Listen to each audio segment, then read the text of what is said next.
Olá, tudo bem? Acesso à educação de qualidade é um dos direitos fundamentais dos cidadãos brasileiros. Está na Constituição Federal. São vários os pilares para que esse objetivo seja alcançado. Um deles, que também é previsto na norma, é o preenchimento dos cargos por meio de concurso público para garantia dos princípios da isonomia, da impessoalidade, da moralidade administrativa e da eficiência. Hoje nós vamos falar sobre a regra que está sendo superada pela exceção na rede estadual de educação.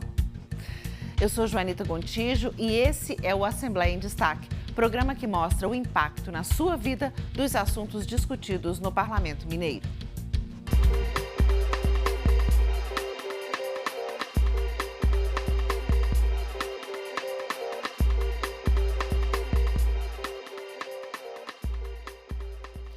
O Supremo Tribunal Federal deu 24 meses de prazo para que o governo de Minas Gerais cumpra o que determina 2 artigos da Constituição Federal.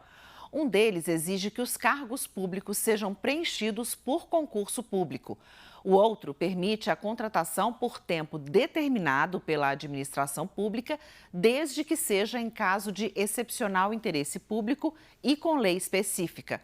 O alvo da decisão do dia 16 de agosto é corrigir um desequilíbrio na rede estadual de educação de Minas.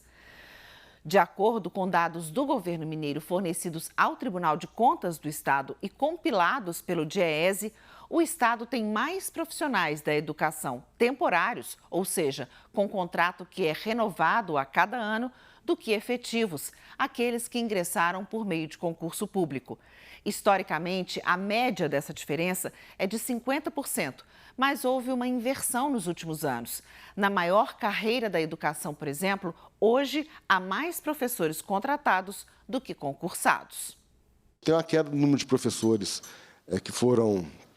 que iniciaram essa gestão, que tinham um pouco mais de 75 mil, e hoje ela está em torno de 72 mil, mas sempre oscilando. Teve uma queda, de novo, nesse período de agosto de 2021 a janeiro. Aconteceu alguma coisa que teve uma redução drástica no número, batendo na casa de 69, 68 mil concursados no Estado, que isso aí talvez o governo também possa explicar por que teve esse período grande, uma queda tão grande, que se por acaso foi de afastamentos, licenças, que tipos de licenças foram essas, se for licença de saúde, é um caso que deve ser investigado, se o número de licenças na Secretaria de Educação ela é alta, isso aí demanda uma política pública para o professor ou para os outros trabalhadores, porque estão se licenciando bastante.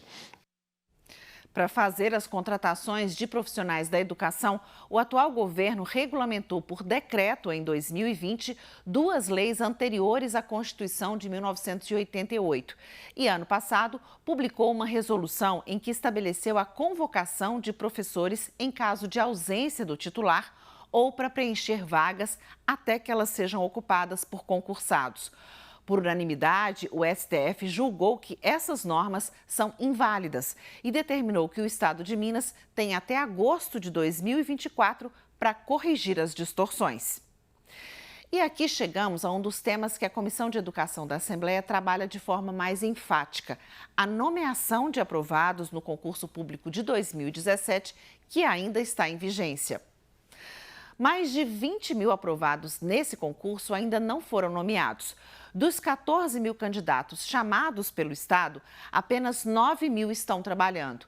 De acordo com a Secretaria de Educação, as causas podem ser questionamentos judiciais ou problemas na perícia de admissão. E há outro fator que faz com que apenas cerca de 6 mil vagas possam ser ocupadas pelos aprovados no concurso. Quem explica é o Superintendente de Gestão de Pessoas e Normas da Secretaria, Tarcísio de Castro Monteiro. Vamos ouvir. Por exemplo, eu tenho um município que todas as vagas do edital já foram ofertadas, foram preenchidas, tiveram os nomeados, elas foram preenchidas e hoje nós não temos vaga para ofertar. Nós temos de levar em consideração que nós temos 340 e poucos municípios que nós só temos uma escola.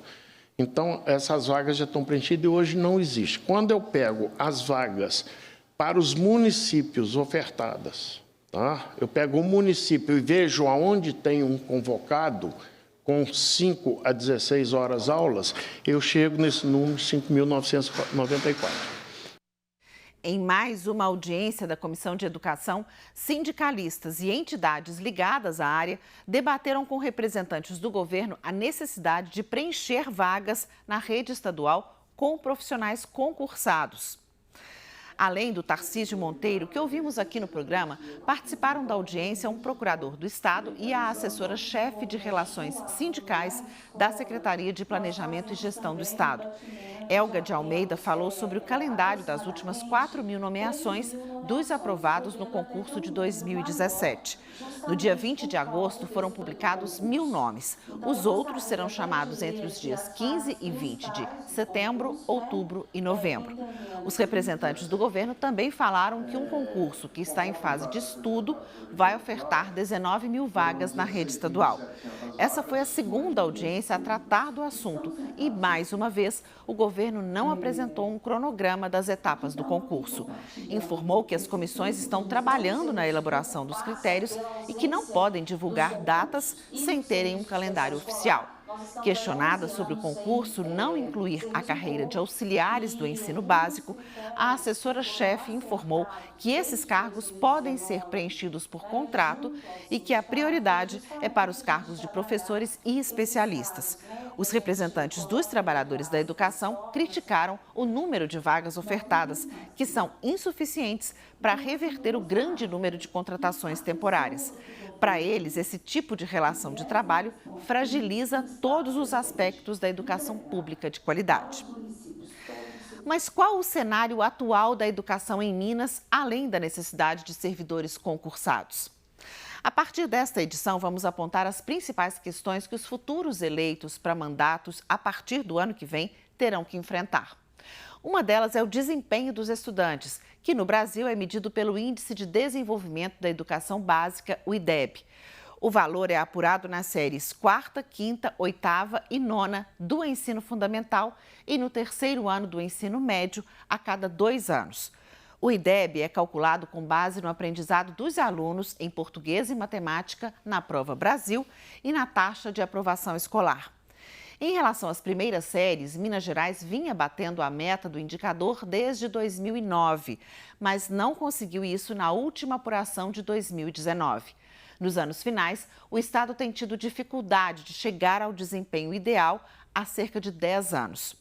Os especialistas acreditam que quando saírem os novos dados do ano passado, o resultado deve ser ainda pior por causa do afastamento dos estudantes das escolas durante a pandemia. As notas obtidas na última rodada divulgada foram 6,5 para os anos iniciais, sendo que a meta era de 6,6. No caso dos anos finais do ensino fundamental, o resultado foi ainda pior, 4,6, quando o objetivo era 5,3. O pior desempenho é no ensino médio. Os estudantes mineiros obtiveram nota 4, quando o ideal era 5. A questão do pagamento do piso salarial nacional é outro ponto que não vai ficar de fora da próxima legislatura, como é chamado o período de 4 anos que coincide com os mandatos dos deputados. É inclusive tema de cabo de guerra entre a categoria e o governo Zema desde o início do mandato dele. A controvérsia é que o Poder Executivo afirma pagar o piso de forma proporcional. O valor para 40 horas semanais em todo o Brasil é de R$ 3.845. Como os professores da rede estadual têm jornada de 24 horas semanais, segundo o governo, o valor vigente para essa carga horária seria R$ 2.350. Mas esse entendimento não é aceito por parlamentares da oposição nem pelo sindicato da categoria, porque uma mudança na Constituição Estadual aprovada aqui na Assembleia em 2018 garante o piso nacional mesmo para quem trabalha com a jornada de 24 horas semanais. O governo Zema tenta, na Justiça, derrubar a norma. Uma decisão provisória deste mês do Tribunal de Justiça de Minas Gerais acatou parte dos argumentos do governo e permitiu o pagamento do piso de forma proporcional. Vamos lembrar ainda que neste ano, quando a Assembleia de Minas aprovou um reajuste de 33% para a educação, Zema correu mais uma vez para o STF e conseguiu suspender a medida. A partir de hoje, o Assembleia em Destaque também vai mostrar como os assuntos mais discutidos no parlamento são tratados pelos candidatos que concorrem ao governo de Minas. A questão do piso salarial, que é uma das principais demandas dos servidores da educação, está contemplada apenas nos planos de governo de 4 dos 10 candidatos para o executivo. Primeiro vamos ver quais as 10 chapas concorrem ao cargo de governador neste ano em Minas.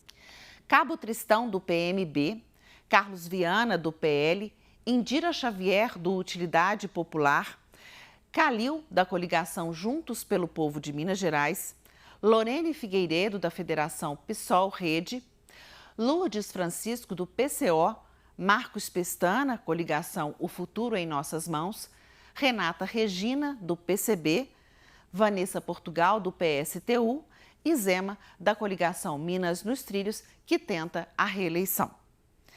Infelizmente, não temos espaço para falar sobre todos os programas dos 10 candidatos no tempo da nossa conversa. Então, adotaremos o critério de ressaltar as propostas dos 3 primeiros colocados na última pesquisa de intenção de voto registrada no TSE e com a publicação mais recente. Hoje vamos mostrar o que os candidatos que aparecem nas primeiras 3 colocações da pesquisa Data Tempo, divulgada na terça-feira, dia 23 de agosto. As medidas do governo Zema para a área da educação são constantemente confrontadas por parlamentares que fazem oposição ao governo. Para um possível segundo mandato, Zema incluiu o tema em um eixo chamado de Educação e Cultura apresentado no plano de governo oficial. Especificamente sobre educação, são 5 pontos. O primeiro é a ampliação de vagas no programa Trilhas do Futuro. Um projeto que oferece cursos técnicos gratuitos para quem está fazendo ou já concluiu o ensino médio. O segundo ponto é a expansão do projeto Somar, que prevê a administração privada de escolas da rede pública. Vamos lembrar que a oposição aqui na Assembleia sempre questiona essa gestão compartilhada. Ele já é adotado como iniciativa piloto em 3 escolas da Grande BH, geridas por uma organização da sociedade civil que recebe R$ 4.500 por aluno anualmente. Os recursos devem ser destinados ao pagamento de salários dos professores e à manutenção das escolas. Quem é contrário ao modelo argumenta que o governo Zema começou projetos para a área antes mesmo de investir em ações incluídas no Plano Estadual da Educação, que é uma lei com metas para o setor que devem ser cumpridas num período de 10 anos. A terceira proposta da candidatura do Partido Novo ao governo prevê o avanço na oferta do ensino em tempo integral. A quarta medida defende a reforma de escolas e mobiliários. E a quinta promete aumentar recursos para a merenda escolar. No plano de governo do candidato que aparece em segundo lugar nas pesquisas, Alexandre Calil, da Federação Brasil da Esperança, uma coligação que tem o PT, PCdoB, PV, PSD e PSB, as propostas para a educação estão diluídas numa política social coordenada. O plano de Calil sugere interações entre várias pastas de um eventual governo. Um exemplo é o trabalho conjunto entre Secretaria de Saúde e de Educação para que o sistema de ensino seja ferramenta para melhorias na saúde da população. Além disso, a campanha dele elege emprego, educação profissionalizante e inclusão digital como estratégias primordiais. A questão da alimentação escolar também é um ponto de destaque. A proposta é que ela seja usada como ferramenta para contribuir para a segurança alimentar e incentivo à agricultura familiar. Calil sugere um foco na educação básica, com canais de diálogo com os servidores da área, comunidade, municípios e legislativo e ainda a formação continuada dos educadores. Para a educação infantil e fundamental, a ideia é apoiar as prefeituras mineiras para a melhoria do desempenho dos estudantes. Os maiores desafios, segundo o documento, são a implantação satisfatória do chamado novo ensino médio e avanços na modalidade de tempo integral. Há também propostas para o ensino técnico, para as universidades estaduais e para a pesquisa científica, com a defesa do fortalecimento da FAPEMIG, a Fundação de Amparo à Pesquisa em Minas. O senador Carlos Viana, do Partido Liberal, que aparece em terceiro nas pesquisas de intenção de voto, elencou saúde e educação como pilares de uma vida melhor para os mineiros no plano de governo. A candidatura dele desenvolveu 4 áreas de atuação na educação. A primeira trata da formação técnica e profissional dos jovens do ensino médio, com ampliação da oferta de vagas em sintonia com as exigências do currículo escolar do novo ensino médio. A segunda proposta é sobre a necessidade de diminuir a evasão e a distorção idade-série, ou seja, evitar que o aluno pare de estudar e que os estudantes tenham idade superior ao recomendado para a etapa. O terceiro eixo do Plano de Viana prevê a valorização e formação dos profissionais com o estímulo à capacitação complementar. No quarto e último ponto, sobre a educação, a proposta é investimento em infraestrutura, com adequação de espaços, reformas de escolas, construção de laboratórios, bibliotecas e a implantação de polos de formação técnica profissional. As propostas de todos os candidatos estão na íntegra no site da Justiça Eleitoral de divulgação das candidaturas e das contas eleitorais. A página inicial está dividida pelos dados gerais do país e você ainda pode filtrar essa busca pela região de interesse. Por exemplo, na seção do Sudeste, dá para ter acesso a todos os candidatos para cada cargo.